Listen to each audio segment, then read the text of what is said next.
Hello, what's up guys? Simon from Peso Smart Page here. Welcome sa our bagong episode. Shoutout to all the podcast listeners as well. I appreciate you all. Today, let's talk about how frugal Warren Buffett is. So, Warren Buffett has earned yung reputation as the world's greatest stock investor. And rightfully so. Kasi personally, I believe na he's the best and the greatest stock investor who ever lived. And yung long-term track record niya suggests that yung title is well-deserved. Based sa Forbes, yung net worth niya as of September 10, 2022 is around $99.4 billion US dollars. And as of today, if you check, that's currently hovering at around $108.3 billion US dollars. And in PHP, that's a staggering 5.97 trillion pesos. And right now, si Warren Buffett is 92 years old. And he's also legendarily frugal. So yung bahay niya, same lang, no? Until now. Same yung bahay niya na tinitiran from 1958 up until the present. And then, before, may beach house din siya sa California. He bought it for around 150k noong 1971. And then, eventually, noong 2018, binenta na rin niya for 7.5 million US dollars. Kasi ayaw din naman niyang umalis dun sa hometown niya, which is yung Omaha, Nebraska. So he just wants to stay there like forever. And then simple lang din yung taste niya, and kumbaga yung mga nagpapasaya sa kanya. So yung favorite niyang kainin or like breakfast niya is McDonald's. And there was this video nga before na sinabi din niya, parang a day in the life of Warren Buffett, the world's best investor. So sa umaga, i-check niya muna kung down pa or up yung market. So pagka up yung market, mas mahal ng konti yung bibili niyang breakfast sa McDonald's. But if down yung market, medyo nasa slump or nasa downtrend yung market, then mas matipid siya. Hindi niya ititreat yung sarili niya. And then mahilig din siya sa Coke. Kasi matagal na siyang stockholder or investor sa Coke. And never niyang binenta yung stocks niya with Coca-Cola. And this lack of interest sa computers and, for example, luxury cars, well documented yan lahat. Kasi ibang billionaires, ibang mayaman or like elites, like they have tons of cars, they have a lot of designer clothes or bags and everything. And underlying Buffett's legendary success is one simple fact. Buffett is a value investor, and that's what we're trying to emulate here. That is the hallmark trait of both his professional success and his personal lifestyle. So again, 1958 niya binili yung bahay niya sa Omaha. So nasa 31,000 lang niya yung binili before. And merong 5 bedrooms and 2.5 baths. Tapos yung measurement in like feet nasa 6,570. And right now, yung current estimate sa Zillow is at 1.24 million US dollars. So from 31k, naging 1.24 million. But yeah, sobrang tagal na rin naman nung property na yun. And sabi ni Warren Buffett, yung bahay niya is the third best investment that he's ever made. And kapag compare natin siya sa, for example, sa isa pang billionaire na nasa top 10, si Jeff Bezos, one of Buffett's rivals for richest guy in the world status. So, kakabili lang niya ng bahay sa Beverly Hills, California. Around 165 million US dollars yung bahay na yan. And yung katabi doon na bahay, sa kanya din. nasa 10 million US dollars. So, grabe mag-splurge. And para kay Warren Buffett kasi, yung personal success and quote-unquote luxury, sinabi niya sa interview sa CNBC na yung success is really doing what you love and doing it well. It's as simple as that, really getting to do what you love to do every day. That's really the ultimate luxury. Your standard of living is not equal to your cost of living. So yeah, right now, I think wala pa tayong, karamihan sa atin, wala pang ganong luxury. And most of us were like trained to step on the hedonic treadmill. Like, it doesn't stop. But at some point, you have to realize na we only really need so little to live a good life. Yun nga, bottom line, pupunta ulit kay Warren Buffett, doing what you love to do every day. So think on that, ponder on that, and check nyo rin or magkaroon kayo ng counting sa sarili nyo kung ano ba yung mga unnecessaryong ginagawa nyo, unnecessaryong binibili nyo, and unnecessaryong like iniintindi nyo. And what Buffett loves to do every day is work at Berkshire Hathaway, yung company niya, the multinational conglomerate that he built from the bones of an ailing cotton fabric manufacturer. So binili niya yun, I think 70s if I'm not mistaken, or late 60s ba. So textile company yun, and then eventually naging holdings company na rin kasi nga investor si Warren Buffett. And hindi rin siya nagko-collect ng kahit ano. Hindi siya nag-accumulate ng mga, for example, toys or other trappings of wealth. He views the maintenance and expenses associated with these things as a burden. And I think early on, I adopted this kasi I don't really buy that much stuff myself. Yung mas gusto ko pa is like add more capital dun sa mga portfolio, for example sa stocks, sa Philippine stocks, sa US stocks, sa ETF dun, sa VO, and then sa crypto. So yun yung mas na-enjoy ko instead of like buying things or like gadgets or something. And then ito yung view niya that extends to cell phones and computers. Although for us, syempre, we're a newer generation in comparison kay Warren Buffett. So, we view yung phone and computers differently than Warren Buffett. Kasi for us, it's much easier to do our daily tasks and our job using these tools, this technology. So yeah, that's kind of different with us. And then may interview din siya sa CNBC before. They asked him what was the one thing he believed young people should be doing to be smarter about money.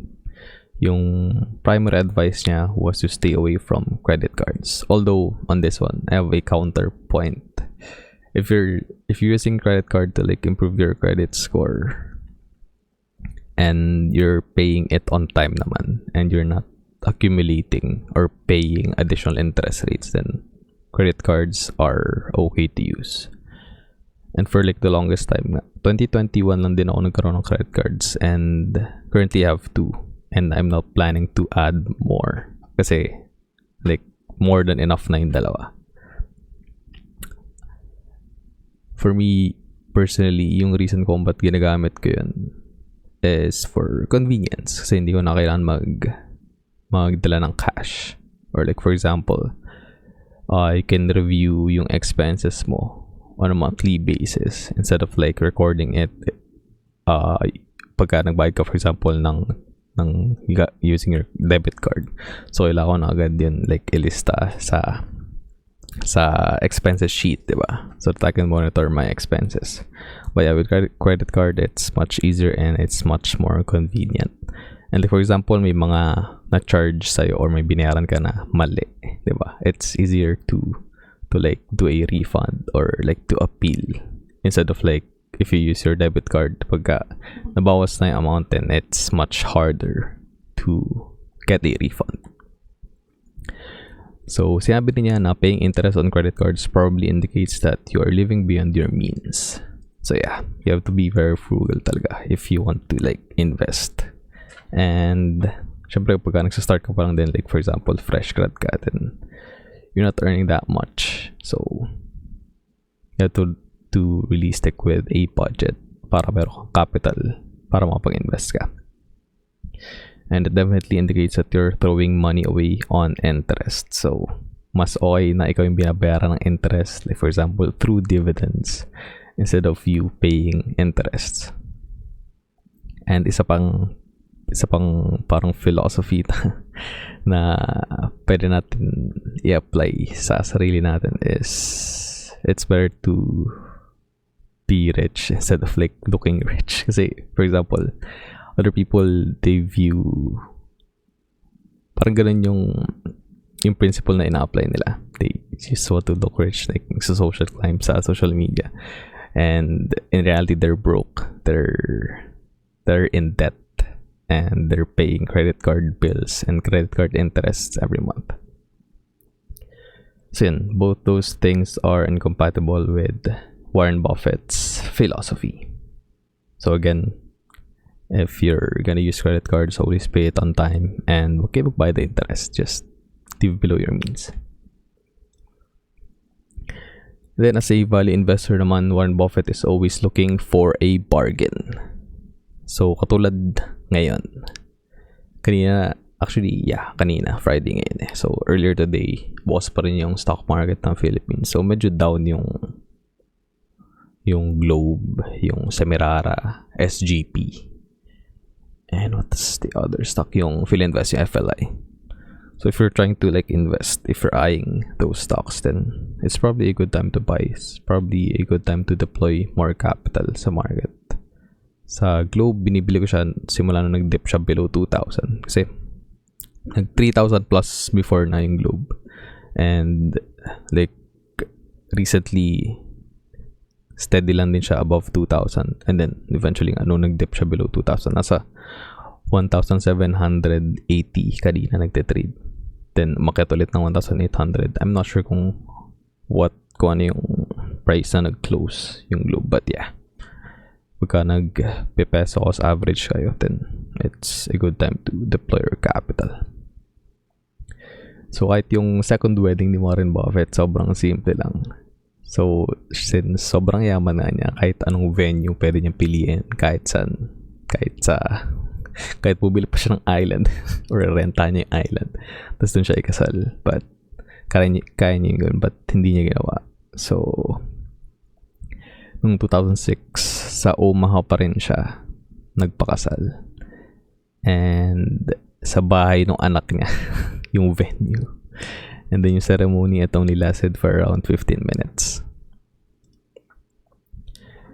And again, Warren Buffett loves his job. He often says that nothing is more fun than running Berkshire Hathaway. And sinabi rin naman niya before na he's very fortunate na he found what he loved doing at a very young age. Kasi bata pa lang siya nag-invest talaga siya sa stock market. Like teenager pa lang siya. And hindi pa nga dati pwedeng ipangalan sa kanya yung mga stock na binibili niya. So, ginamit niya yung kapatid niya and yung nanay niya. So, hindi talaga siya gumagastos ng sobra sa hobbies, relaxation, travel, and other escapes from his day job. Kasi nga, he's doing what he loves. And like many born entrepreneurs, Buffett had no desire to work for someone else. And ito pa, isang maganda rin pag-usapan. Not everyone is entrepreneurial. And personally for me, I found that out recently lang din. So before yun din talaga yung like put up a business of my own and become like the CEO of something, but it's not really, I think it's not really for me. So like nag-work lang sa background, like invest lang, bili lang ng stocks, bili lang ng for example have a stake on the business, then that's much better suited for me. So we have to be self-aware, and very helpful nga yung philosophy or pinipreach ni Gary Vaynerchuk, ni Gary V, na you have to be self-aware. You have to know your strengths and weaknesses and double down on your strengths. So ambition to start his own company rather than complain about the one he is working for. So yun yung gusto niya.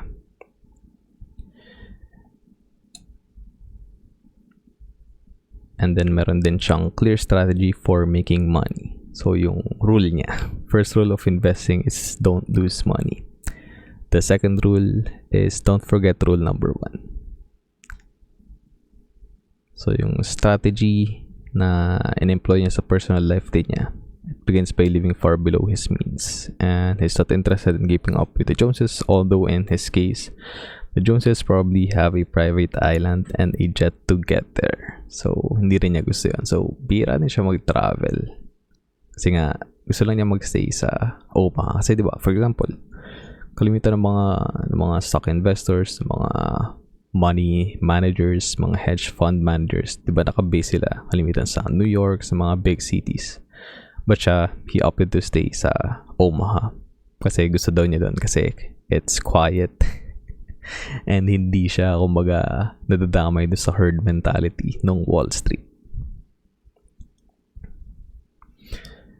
And then currently, yung company niya na Berkshire Hathaway, they own some of the very familiar American brands. So, kasama din yung Benjamin Ward, Dairy Queen, Duracell, Fruit of the Loom, Geico, See's Candies, and meron din siya malaking stake sa Apple, Bank of America, Coca-Cola, which never ganyan binenta, American Express, and Kraft Heinz. So again, value investor nga itong si Warren Buffett, bargain hunter siya. So he looks for stocks that appear to have a potential for earnings that are not reflected in their current stock prices. So hindi siya speculator and hindi siya trader, hindi siya day trader. And nakalagay nga dito, he has owned shares of Coca-Cola stock, for example, since the 1980s. So 43 years na siyang naka-hold sa Coke. And every year naman nagbibigay, diba, ng dividends yung Coke. So imagine how much dividends na natanggap niya and that span of time. And to wrap this up, for most of us, yung billionaire status is out of reach naman, diba? But that's not really the point. Say if you're letting your income slip through your hands in discretionary spending and unnecessary expenses, you're as far from future wealth as anyone can be. So, isa po principle that you can apply is delayed gratification. So, di ba yung mga gusto mo, like, ngayon mo na bibilin. So, instant gratification yan. But, yeah, you can delay it. And eventually, sometimes ma-realize mo rin na, hindi ko pala talaga kailangan to. Hindi ko pa talaga gusto to. Like, nadala lang ako ng hype. Nadala lang ako ng social media. And yeah, as it turns out, people can learn a lot from the Oracle of Omaha, si Warren Buffett, about living well as investing wisely. So, yung top advice niya is, pagka nagsisimula ka pa lang, you can go for ETFs. So, yung marirecommend ko rin is yung VOO. So, ETF yon ng S&P 500. So, basically just betting on American companies. So, you're betting on the economy of US.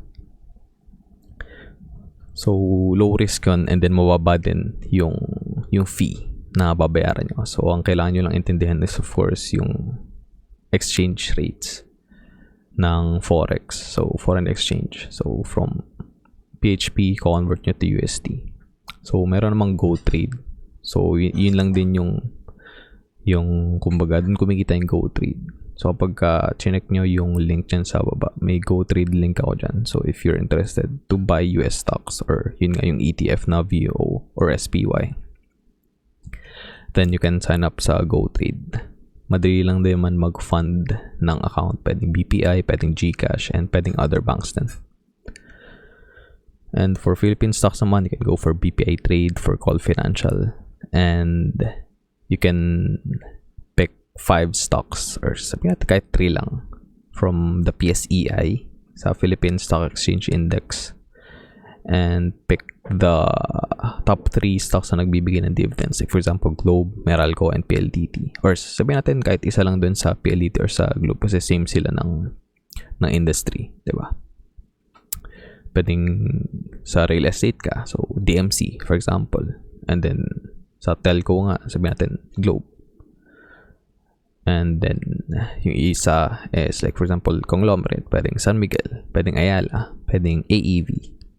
So yeah, end na natin episode here guys. Sana may natutunan kayo, and if umabot naman kayo at the end of this episode, thank you very much and I appreciate you.